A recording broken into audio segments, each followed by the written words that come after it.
अस्सलाम वालेकुम। पुरानी कहानियाँ और दिलचस्प किस्से देखने के लिए मेरे चैनल को कर दें सब्सक्राइब और साथ दिए गए बेल आइकन को लाजमी प्रेस करें ताकि आपको मेरी आने वाली हर न्यू वीडियो वक्त पर मिल सके। जज़ाकल्लाह। आज मैं आपको सुनाने जा रही हूँ एक खौफनाक, दिल को दहला देने वाला जिन्नात की शादी का अजीबो गरीब वाक़या। तो आइए बिना टाइम वेस्ट किए अपनी स्टोरी को स्टार्ट करते हैं। ये 2017 की बात है, जब गुजरात के एक गांव में एक 23 साला लड़का रायान रहता था। वो जादू, अमलियात और काले इल्म का दीवाना था। उसने यूट्यूब से सीखा, किताबें पढ़ीं और छोटे मोटे आमिलों से सीखने की कोशिश की, लेकिन वो असल ताकत चाहता था, ऐसी ताकत जो इंसानों के बस की ना हो। एक दिन उसे एक पुराना मंतर हाथ लगा, चिल्ला शबे तार कब्रे खामोश पर। शबे अरूसी जिन्नात में जो शामिल हो उसे इल्मे खुफिया नसीब होता है। उसे यकीन हो गया कि अगर वो ये चिल्ला काट ले तो वो दुनिया की सबसे ताकतवर रूहानी कुव्वत हासिल कर सकता है।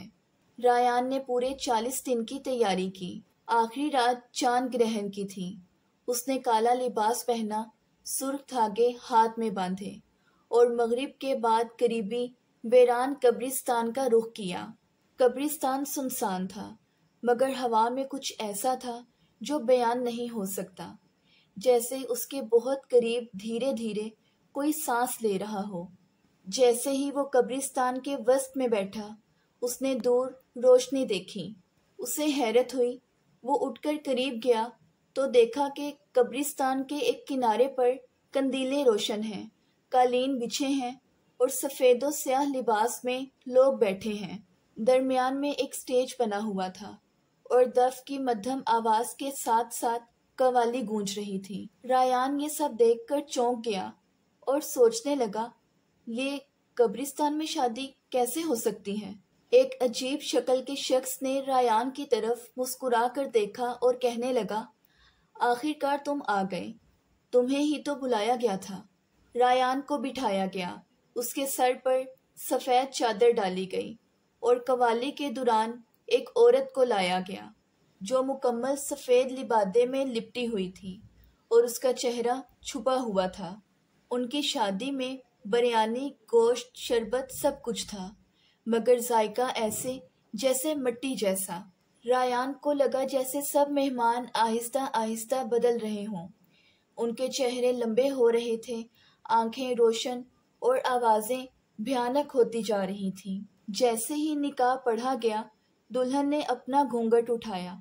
उसका चेहरा इंसानी नहीं था, आंखें खून जैसी, दांत लंबे और चेहरे पर स्याह धुआं गर्दिश करता हुआ। सब मेहमान कहकहे मारने लगे और रायान के हाथ पांव सुन हो चुके थे। एक आवाज़ गूंजी, तुमने चिल्ला मांगा और हमने तुम्हें कबूल किया। अब तुम हमारे दूल्हे हो, हमेशा के लिए। रायान ने भागने की कोशिश की, मगर जमीन उसके कदमों को पकड़ने लगी। आसमान से स्याह बादल नीचे उतरने लगे। दफ की आवाज अब बैंड की आवाज में तब्दील हो गई। तभी एक बुढ़िया नमूदार हुई। उसकी आंखें सब्ज रंग की थीं, हाथ में तस्बीह और जुबान पर कुरानी आयात थीं। वो चीख कर कहने लगी, ये इंसान है और इसकी किस्मत अभी लिखी नहीं गई। बुढ़िया ने सूरतुल बकरा की तिलावत शुरू की। जिन्नात की दुल्हन जोर से चीखने लगी, सभी कंदीलें बुझने लगी, जमीन लरसने लगी और उसी वक्त रायान बेहोश हो गया। जब सुबह की रोशनी में उसकी आंख खुली तो वो कब्रिस्तान के बाहर पड़ा था। उसके जिस्म पर जलने के निशान थे और उसके हाथ में एक काले रंग की अंगूठी, जिस पर अरबी में लिखा था, तुम्हें बुलाया गया मगर तुम नहीं आए, अब तुम ये देखना कि हम कब वापस लौटेंगे। इस हादसे को 6 माह गुजर चुके थे। रायान अब मुकम्मल तौर पर बदल चुका था। उसकी आंखों में वीरानी, चेहरे पर झुर्रियाँ थीं और बातों में सिर्फ एक ही जुमला था, वो वापस आएंगे, मैं जानता हूँ। गांव के लोग कहते थे कि रायान पागल हो चुका है, मगर उसकी माँ कहती थी कि नहीं, ये इसके अंदर कुछ और ही है जो इंसान नहीं। ایک رات چاند گرہن پھر سے نمودار ہوا۔ آسمان پر لال رنگ کی دھند چھا گئی۔ ریان اپنے کمرے میں تھا کہ دروازہ خود بخود کھل گیا۔ باہر کوئی نہیں تھا، صرف سفید رنگ کا کپڑا زمین پر پڑا تھا، وہی جو اس رات دلہن نے پہنا تھا۔ اس کپڑے سے چیخنے چلانے کی عجیب و غریب آوازیں آ رہی تھیں۔ ریان نے وہ کپڑا ہاتھ میں پکڑا تو اسی وقت زمین ہلنے لگی، دیوار پر سائے ناچنے لگے۔ آئینے میں ریان نے اپنے پیچھے کئی دھندلے چہرے دیکھے۔ یہ سب وہی تھے جو اس رات قبرستان کی شادی میں شریک تھے۔ اچانک ریان کے پیچھے کسی نے سانس لیا اور ایک مانوس آواز آئی۔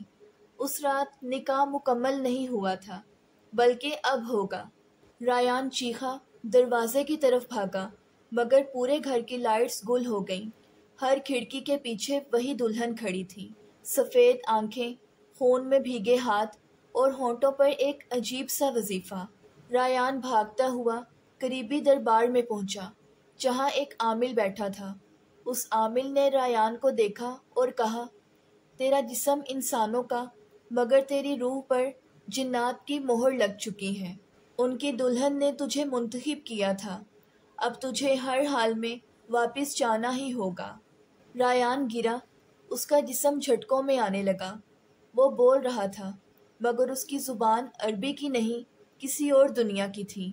اسے دوبارہ اسی قبرستان لے جایا گیا، مگر اس بار وہاں کوئی روشنی نہیں تھی، سب کچھ سیاہ تھا۔ اس بار قوالی کی آواز کے بجائے وہاں مردہ ہنسی گونج رہی تھی۔ دلہن آہستہ آہستہ قبر سے باہر نکلی۔ اس کا چہرہ اب مکمل طور پر کھل چکا تھا، آدھا جلا ہوا اور آدھا خوبصورت۔ آنکھیں بالکل سیاہ تھیں۔ اس بار ریان کو زبردستی باندھا گیا اور نکاح شروع ہوا۔ زبان جو مولوی بول رہا تھا وہ انسانوں کی نہیں تھی۔ ریان کی آنکھیں مکمل طور پر سفید ہو چکی تھیں، اور جب قبول ہے کہا گیا تو آسمان زور سے چیخنے لگا۔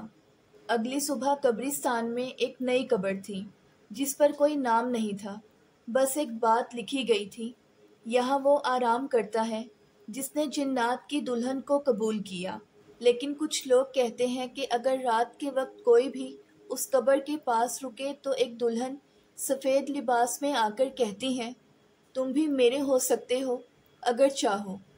اگر آپ کو میری آج کی یہ سٹوری پسند آئی ہے تو ویڈیو کو لائک اور چینل کو سبسکرائب کرنا مت بھولیے گا۔ ملتے ہیں نیکسٹ ویڈیو میں، تب تک کے لیے اللہ حافظ۔